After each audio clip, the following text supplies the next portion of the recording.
Oof, I'm sorry, Laphroaig, for what I'm about to do, but this was not a winner.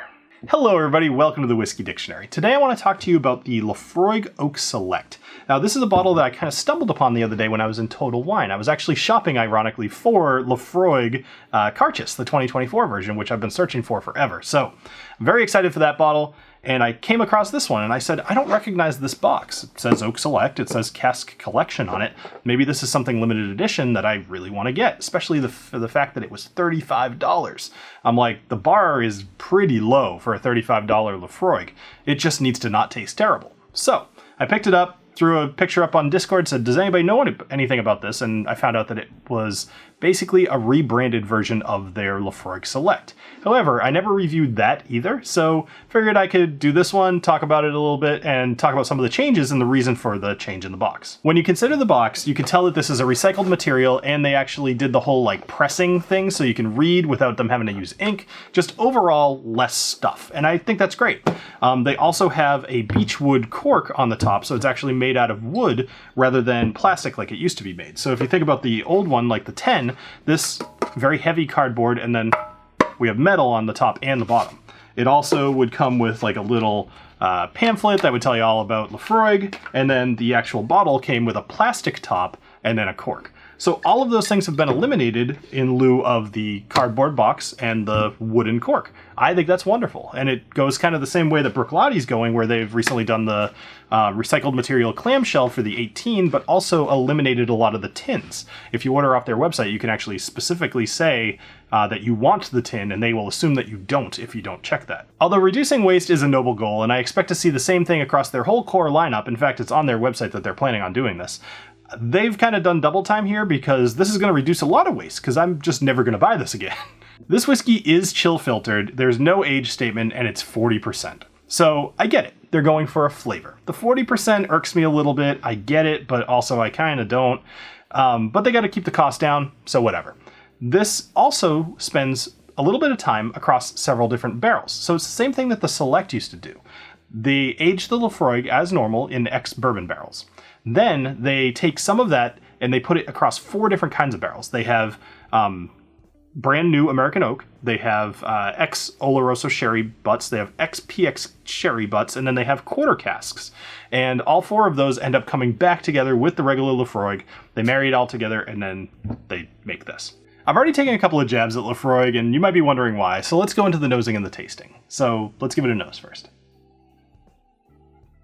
So on the nose, very similar Laphroaig profile. What you're getting is lemon is kind of like that big thing first. You would think it'd be smoke, but I've found that it's usually something like lemon.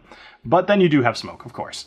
Then there is kind of like a sea salt spray, but then also a heavy hint of iodine.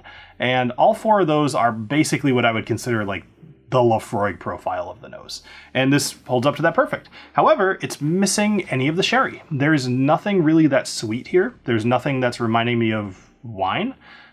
Really, even the color. I know I don't usually talk about the color, but something that's aged in ex Oloroso and ex whatever else, like all sherry stuff, like this should have more color to it. So that's really weird to me.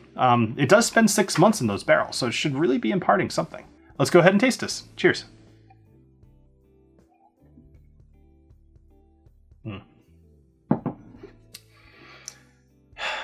So, full transparency, I'm filming a video. This is like the 3rd time I've done this take.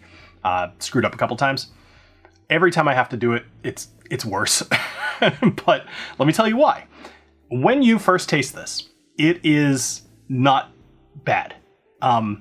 If I had to give it a rating, it'd be like a 5.5 out of 10. It's just fine. And it's $40. So like my expectations are low. But that's for like 2 seconds. And then you start getting some other flavors that are really off-putting to me. The number one thing I would say is like right away, you're tasting iodine, you're tasting smoke, and both of those are fine. But then the mingling of those with what I think is probably coming from the sherry gives a really weird taste, and more specifically a really bad finish that makes me think of a skunked beer, or possibly more like the way that weed smells. Now, I will say I don't smoke weed, so maybe there's some people who would like this, but that's not a thing I'm into. So to me, this is really off-putting.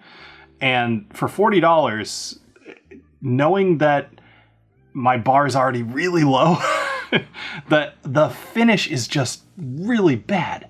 Now, something that I will say is last night I ended up drinking, I think, 3 of these, like 3 good sized pours while I was watching TV, because I wanted to give it a chance. I did a first taste, I put it on Patreon, and I pretty much was like, this is awful, I hate it. But then I was like, let me just drink it, and then I will try it out. And I had quite a bit of it, and it never got better. I tried it with ice, tried it with water, tried the whole shebang. It just never got better. I really think here, the iodine flavor mixing with the sherry is not a good thing. And it probably can be a good thing in other whiskeys, but they just didn't nail it with this one. And that's really sad. I really don't like this whiskey. I know I kind of skipped over some of the tasting and just went right to the overview. Like, this is absolutely getting an ignore it. I just can't put into words what else I'm tasting, because it's so overpoweringly that skunked beer taste. And the only thing I can really pick out with any flavor is that iodine flavor, which I don't mind. I actually like Laphroaig for that. So, I don't know. It's like the parts of Laphroaig I like are kind of there and just overshadowed by some weird off note that is not Laphroaig and I don't like, and I don't suggest you buy this.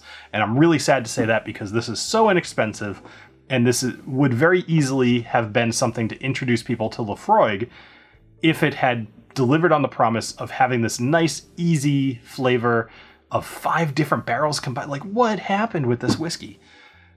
Anyway, sorry, I don't want to keep ranting, but don't buy this whiskey. Really sorry to hear that, Laphroaig.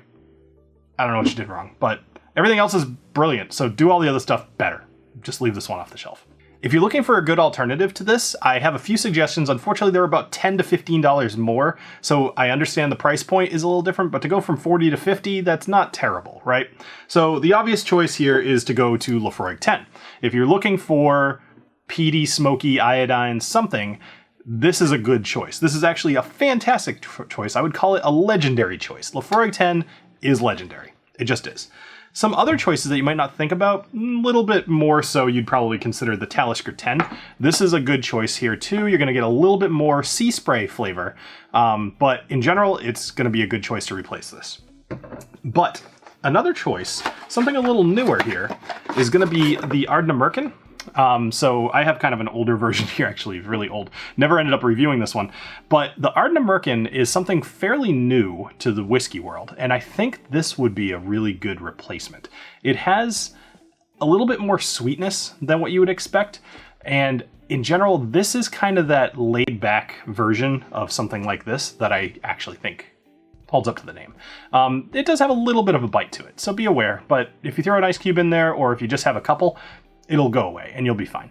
So those are some good alternatives. I definitely want to thank you for joining me here on the Whiskey Dictionary tonight, and I hope you have a great rest of your day.